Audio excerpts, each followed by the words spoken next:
What if I told you the most unhinged moments in animated movies are actually the most psychologically justified?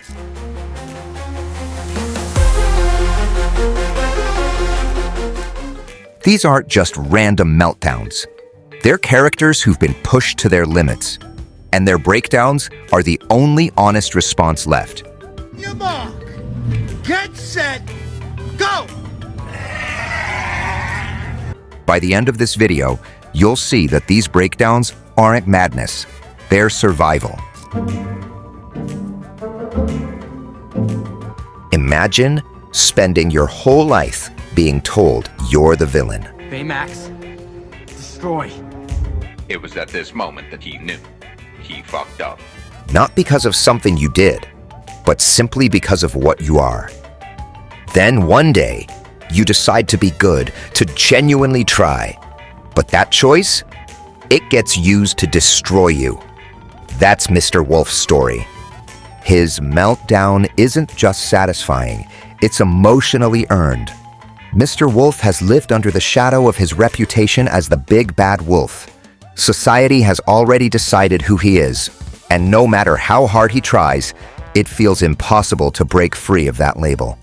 So, when he finally decides to try being good, he doesn't just do it as a strategy. He wants to genuinely change.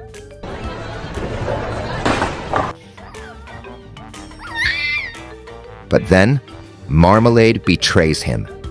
What makes it worse is that Marmalade doesn't just manipulate Wolf out of necessity, he enjoys it. He's known exactly what buttons to push. And when Wolf snaps, it's not just the betrayal. It's the years of societal judgment, of carrying a false identity, all coming to a head.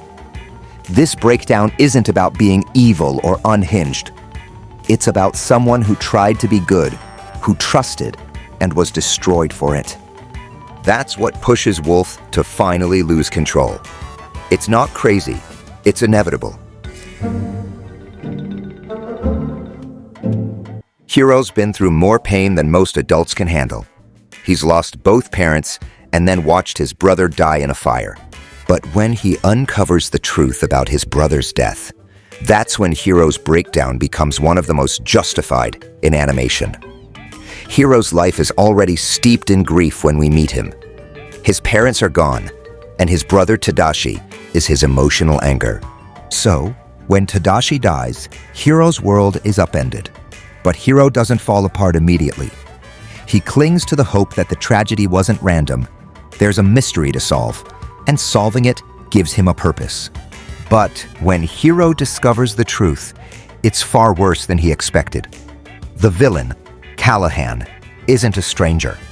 He's the man Hero and Tadashi trusted most.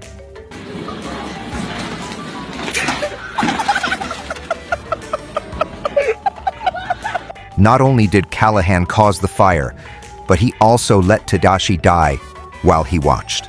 What's worse, Callahan doesn't express remorse. He brushes it off as a mistake. Hero's breakdown isn't a villain arc. It's a response to a world that has stolen everything he held dear and treated it with indifference. His breakdown is justified because after all the loss, there's nothing left for N but pure, unfiltered rage. Imagine being born to do something. You're the best at it. It's your identity. But then, the government bans it. And for the next 15 years, you're forced to pretend you're someone you're not. That's Bob Parr's life. And when he snaps, it's been building for far too long. Bob Parr, aka Mr. Incredible, isn't just a superhero. It's who he is at his core. Saving people, helping others, being a hero, that's what gives his life meaning. But thanks to the Superhero Relocation Program, his career is not just stopped, it's erased. He's forced to live a mundane life, working in an insurance office where he denies people the very help they need. And Bob's internal conflict grows every day. His instincts to help people don't go away just because he's forced to. He risks his job to help an elderly woman navigate the insurance system, knowing full well the consequences. But then his boss pushes him further, making Bob choose between his morals and his job. The breaking point comes when Bob sees someone in danger, and his boss orders him to do nothing. It's the final straw. Bob has spent 15 years pretending to be something he's not, and now his sense of self is being attacked. When he finally snaps and throws his boss through a wall, it's the inevitable result of years of suppression. His meltdown isn't just about anger, it's about identity and purpose. He's not crazy. He's just finally reacting to a lifetime of being denied what he truly is. May's life is a balancing act. She's a teenager trying to meet her mother's impossible expectations, while hiding her uncontrollable ability to transform into a giant red panda whenever she gets emotional. And when Tyler decides to humiliate her family at the worst possible moment, the red panda was always going to come out. May is already under intense pressure. She's trying to live up to her mother's high standards, raise money for a secret concert, and navigate the chaos of adolescence.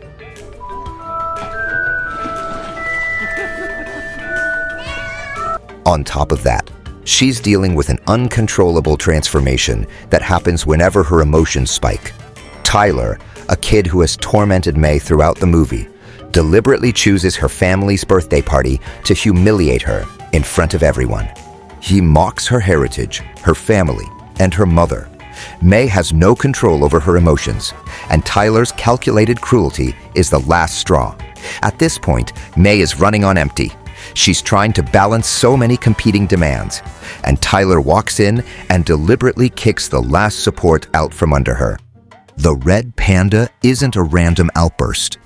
It's the inevitable result of everything May has been holding in. When she finally loses it, it's not just chaotic. It's the release of all the pressure she's been under. Tyler had it coming, and May's breakdown is completely justified by the circumstances. Woody's breakdown at the gas station isn't just about jealousy. Yes, jealousy plays a part, but it's more than that. It's about a deep existential crisis where Woody's entire identity is falling apart, and the only thing standing in his way is a delusional toy. This might be the most layered psychological breakdown on this list. For years, Woody's sense of self has been built around being Andy's favorite toy. He's not just Andy's favorite, he's the leader of the toys, the one who keeps everything in order. His identity is entirely wrapped up in being loved and needed by Andy. But then Buzz Lightyear arrives, and everything Woody knows is turned upside down. Buzz doesn't just compete with Woody for Andy's attention. Buzz is a living, breathing delusion. He believes he's a real space ranger, and the other toys believe him. Woody sees through it, but he's left sounding bitter, old, and unnecessary. The real crisis begins when Buzz accidentally falls out the window. Woody's reputation is destroyed, and he's blamed for something he didn't do. Suddenly, his place in Andy's world is gone. By the time we reach the gas station, Woody is a wreck. He's tried every reasonable approach to fix the situation, but none of it works, because Buzz exists in a delusional world where nothing Woody says matters. When Woody screams, "You are a toy," it's not just a tantrum. It's a desperate attempt to force Buzz to face the truth. Woody's breakdown is the culmination of an identity crisis, years of fear, and finally, the frustration of not being heard. It's not just about jealousy. It's a deep emotional eruption that's long overdue. What ties all these moments together is that none of them are random. They aren't meltdowns for shock value. They are the inevitable result of characters being pushed to their breaking point. There's context, there's history, and in each case, we can understand why these characters finally lost control. Animated movies do something incredible. They show us that breakdowns aren't flaws. They're human responses to being pushed too far. The best films earn these moments, building to them with care and precision, so that when the breakdowns happen, they don't feel out of place. They feel real. Because sometimes the most human thing you can do is stop performing and just react. If you connect with these breakdowns, make sure to subscribe. There are plenty more of these to explore.